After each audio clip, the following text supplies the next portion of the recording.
Hello दोस्तों, कैसे हैं आप सब। आशा करता हूँ आप सब कुशल मंगल से होंगे। स्वागत है आपका हमारे अपने चैनल पर, जहाँ आपको समय समय पर मेरे द्वारा क्रॉसड्रेसिंग कहानियाँ देखने को मिलती हैं। दोस्तों, हमारी आज की कहानी का शीर्षक है विजय बना वर्षा, और यह कहानी का चौथा व अंतिम भाग है।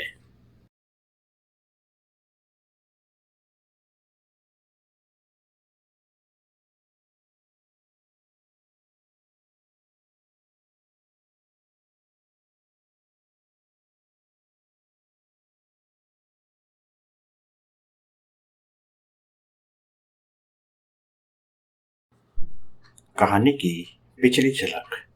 मेरे बाल ज्यादा लंबे नहीं थे, इसलिए शीतल ने उन्हें अपने क्लिप से पीछे बांध दिया और मेरे बालों पर एक मांग टीका सजाते हुए शीतल ने साड़ी का पल्लू मेरे सिर पर इस तरह से सेट कर दिया जैसे एक नई नवेली दुल्हन साड़ी में अपने ससुराल में हमेशा अपने सिर पर पल्लू रखती है।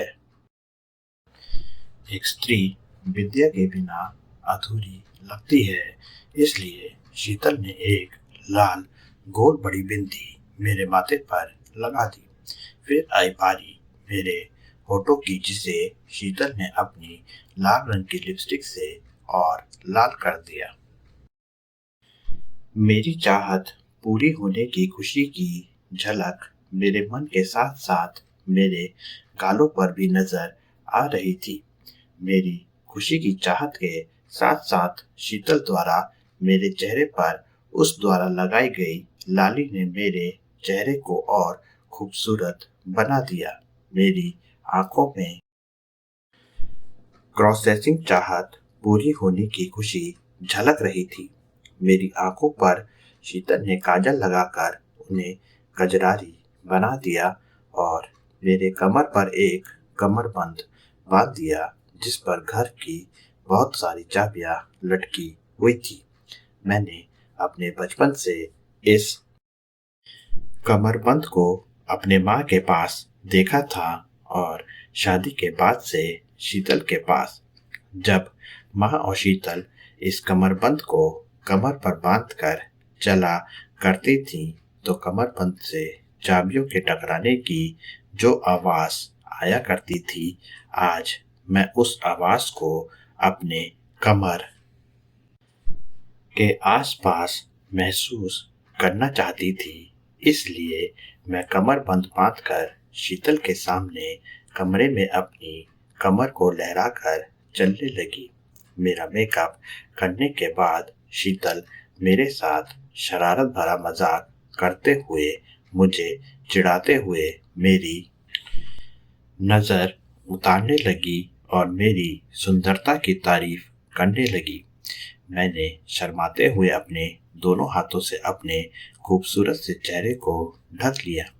मैं एक महिला की तरह साज श्रृंगार करके एक महिला की तरह शर्मा रही थी। साड़ी और गहनों के साथ साथ मैं अपनी खुशी का वजन भी अपने शरीर पर और अपने मन में महसूस कर रही थी। मेरे हाथों की कलाइयाँ मेरी चूड़ियों का वजन सहन कर रही थी। मेरे पांव मेरी पायलियों का वजन उठा रहे थे, पर इन वजनों के भार से मुझे कठिनाई नहीं बल्कि खुशी मिल रही थी। इस तरह के भार की खुशी, यानी अपने शरीर पर सुंदर सुंदर भारी गहनों का वजन, मैं अपने बचपन से उठाना चाहती थी और मेरी यह खुशी मेरे अपने पहले महिला दिवस पर पूरी हो रही थी। साड़ी में पूरे साज श्रृंगार के साथ मैं शर्माई हुई सी अपने चेहरे को अपनी हथेलियों से ढकी हुई बैठी थी। तब शीतल बोली कि अब आपकी परीक्षा का समय है। महिला दिवस पर एक महिला की तरह शीतल के सामने अपना साज श्रृंगार करके मैंने अपनी एक परीक्षा तो पास कर ही ली थी। परीक्षा का सुनकर मैंने शीतल से कहा कि मैंने अपना यह रूप श्रृंगार सब तुम्हारे लिए बनाया है, इसलिए तुम जो कहती जाओगी मैं वह सब करता जाऊंगा। मेरे जाऊंगा शब्द बोलने पर शीतल ने मेरी बात काटते हुए कहा कि आज के पूरे दिन के लिए आप एक महिला हैं, इसलिए जाऊंगा नहीं जाऊंगी बोलिए। और अब साज श्रृंगार और परिधान से तो आप एक महिला के समान हो गए हैं, इसलिए अब आपको एक महिला की तरह काम भी करना पड़ेगा। मैंने हाँ में अपनी सहमति दी। इसके बाद शीतल ने मुझे घर के काम करने को कहा।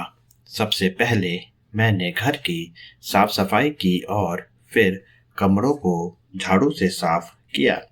मेरे हाथों की कलाइयों में चूड़ियों का वजन, मेरे पांवों की पायलिया का शोर, मेरे कमरबंद पर लटकती भारी भारी चाबियों का आपस में टकराना और मेरे कंधे से बार बार खिसकता मेरी साड़ी का पल्लू मुझे झाड़ू लगाने के काम में परेशान कर रहे थे। तब शीतल मेरे पास आई और उसने मेरे साड़ी के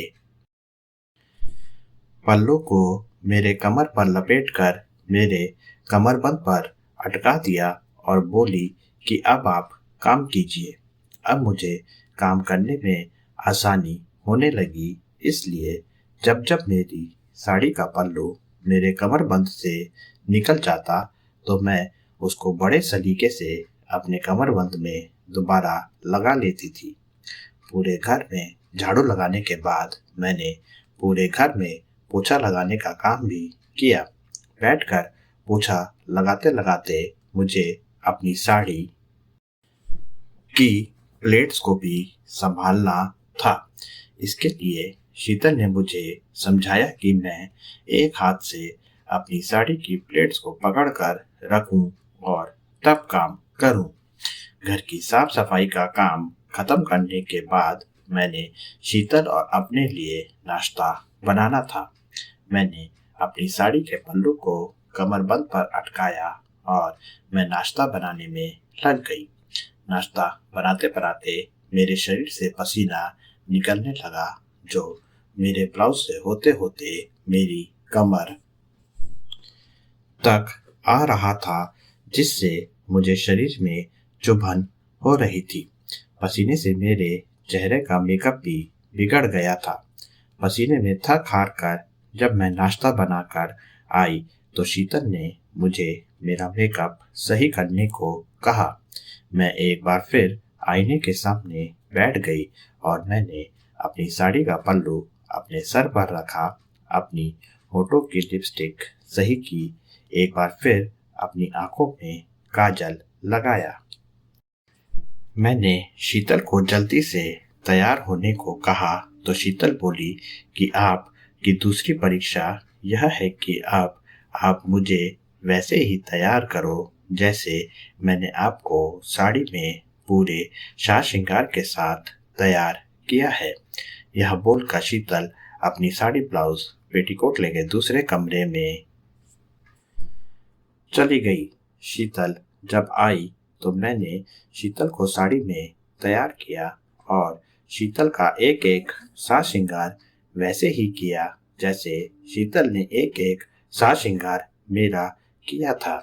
यह सब काम मैंने इतनी खूबी से किया था कि शीतल के साज श्रृंगार में कोई कमी नहीं निकाल सकता था और शीतल को साड़ी भी मैंने बहुत सलीके के साथ पहनाई थी। शीतल मेरे काम को देखकर हैरान थी। मेरे काम की तारीफ शीतल ने खुद भी की थी। मेरी खुशी को मेरी क्रॉस ड्रेसर बहनें जरूर समझ रही होंगी। एक तरफ मैं खुद पूरे साज श्रृंगार में साड़ी पहने हुए अपनी धर्मपत्नी का साज श्रृंगार कर रहा था। शीतल को तैयार करते करते मैं खुद अपनी साड़ी को भी ठीक करती जा रही थी। मेरी असली परीक्षा तो अभी बाकी थी। आप भी जानने के लिए कहानी में बने रहिए। मैंने और शीतल ने साथ में नाश्ता किया। आज घर के काम की सारी जिम्मेदारी मेरे ऊपर थी, इसलिए शीतल को नाश्ता मैंने परोसा और नाश्ता के बाद मैंने बर्तनों की साफ सफाई की। थक हार कर अपनी साड़ी संभालता हुआ मैं शीतल के साथ बिस्तर पर बैठ गया।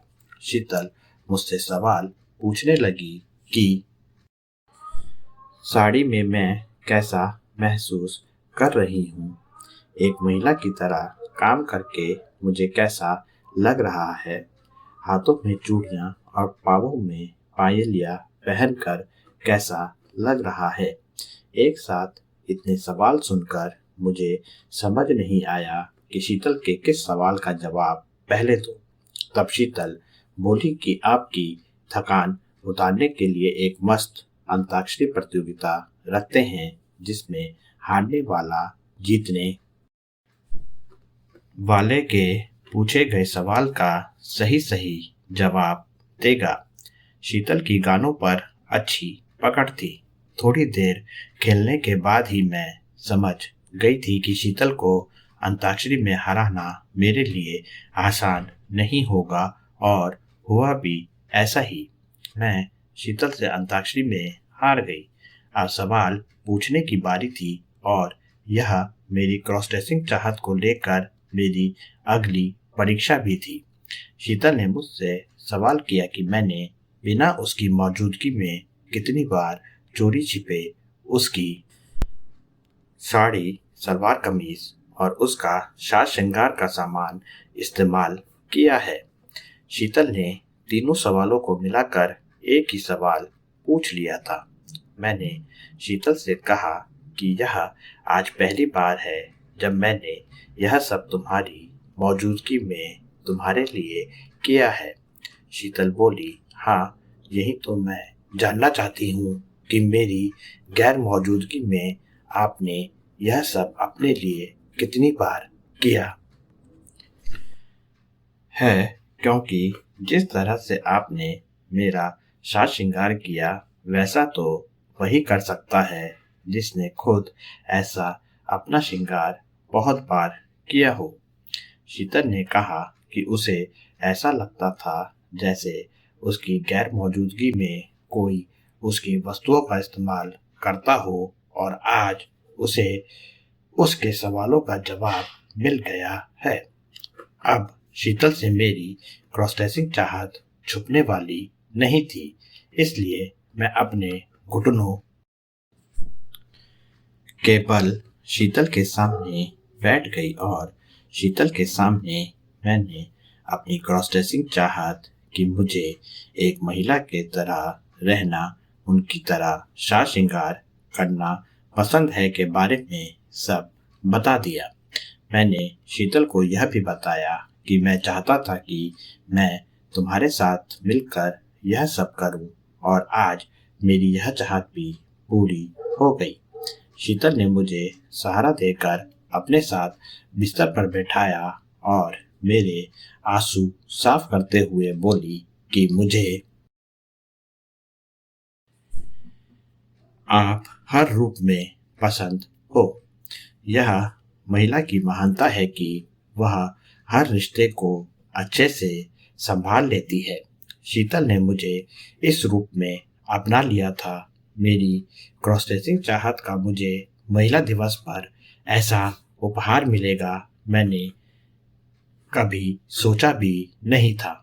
इसके बाद शीतल और मैं खुशी खुशी एक दूसरे के गले लग गए।